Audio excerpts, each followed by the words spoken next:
Protein powder বা বাদাম গুঁড়া আমাদের শরীরের জন্য অনেক বেশি গুরুত্বপূর্ণ একটি খাবার। খাদ্য তালিকায় এই খাবারটি প্রতিদিন রাখা উচিত বড়দের এবং ছোটদের। ছোট্ট সোনাদেরকে কত মাস থেকে প্রোটিন পাউডার শুরু করবেন, কিভাবে শুরু করবেন, কত দিন খাওয়াবেন, বিস্তারিত আলোচনা নিয়ে চলে এসেছি। বাজারে প্রোটিন পাউডার কিনতে গেলে কিন্তু অনেক দাম পড়ে যায়, হাইজেনিকভাবে বাসায় তৈরি করে ফেলুন। হ্যালো এভরিওয়ান, আসসালামু আলাইকুম, দিস ইজ নাজনীন ফ্রম ফালিসাস মম কিচেন। আজকে বাদাম গুঁড়োর জন্য আমি নিয়েছি কাজু বাদাম, পেস্তা বাদাম, কাঠবাদাম, আখরোট আর কুমড়োর বিচি। এটা পরিমাণ মতো নিয়েছি। আপনারা বাচ্চাদেরকে কী পরিমাণ খাওয়াবেন বা স্টোর করে রাখবেন কতদিনের জন্য সেই আন্দাজে নিতে পারেন।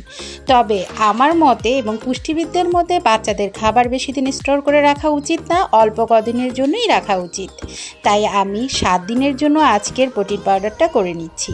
প্রথমে যেটা করতে হবে, একটা খুব ভালো পরিষ্কার কাপড় দিয়ে বা তাওয়াল দিয়ে মুছে নিতে হবে পরিষ্কারভাবে। আমি প্রত্যেকটি বাদাম খুব সুন্দরভাবে মুছে নিব। 8 মাস বয়স থেকে আপনারা বাচ্চাদেরকে বাদাম খাওয়াতে পারেন। সেক্ষেত্রে যে কোনো একটি বাদাম দিতে হবে, চীনাবাদাম দেওয়া যাবে না। চীনাবাদাম প্রচুর অ্যালার্জি থাকতে পারে, এটা বাচ্চাদের জন্য ক্ষতিকর হতে পারে। তাই কাঠবাদাম গুঁড়ো আপনারা দিতে পারেন 1 চিমটি পরিমাণ। যে কোনো মিষ্টি জাতীয় খাবার যেমন সাগু, সুজি, যে কোনো সিরিয়াল, এগুলোর সঙ্গে মিশিয়ে বাচ্চাদেরকে খাওয়াতে পারেন চিমটি পরিমাণ, 8 মাসের বাচ্চা। আর বয়স ভেদে এটা আস্তে আস্তে বাড়িয়ে দিতে পারেন। যেমন 1 বছর বয়সী বাচ্চাদেরকে হাফ চামচ, 1 বছরের উপরের বাচ্চাদেরকে 1 চামচও দিতে পারেন। প্রথমে যখন আপনারা বাচ্চাদেরকে বাদাম গুঁড়া দেবেন, দেখবেন অ্যালার্জি সমস্যা হচ্ছে কি না, সেক্ষেত্রে স্টপ করে দেবেন, কিছুদিন পর আবার শুরু করতে পারেন।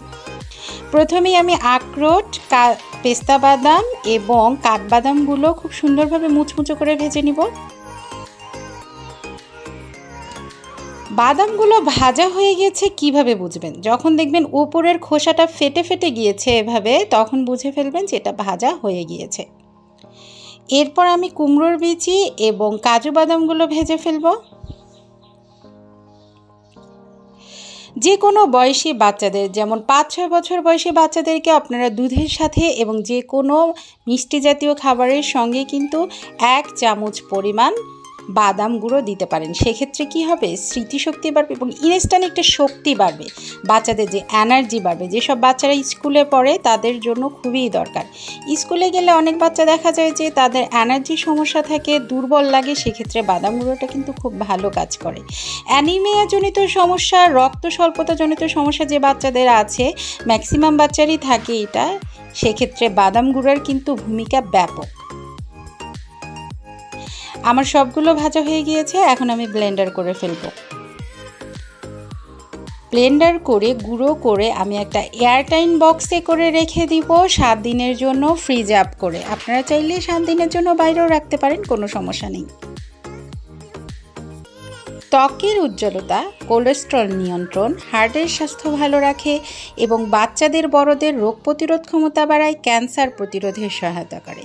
এছাড়া স্মৃতিশক্তি বৃদ্ধি করে, জয়েন্টে জয়েন্টে যে ব্যথা হয় আমাদের, এটাও কিন্তু বাদাম গুঁড়োর অনেক ভূমিকা রয়েছে।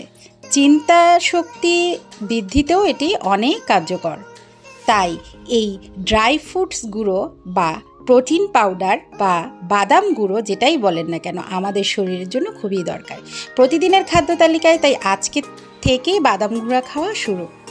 আজকের মতো বিদায় নিচ্ছি, আবার দেখা হবে নতুন কোনো রেসিপিতে। সে পর্যন্ত আল্লাহ হাফেজ।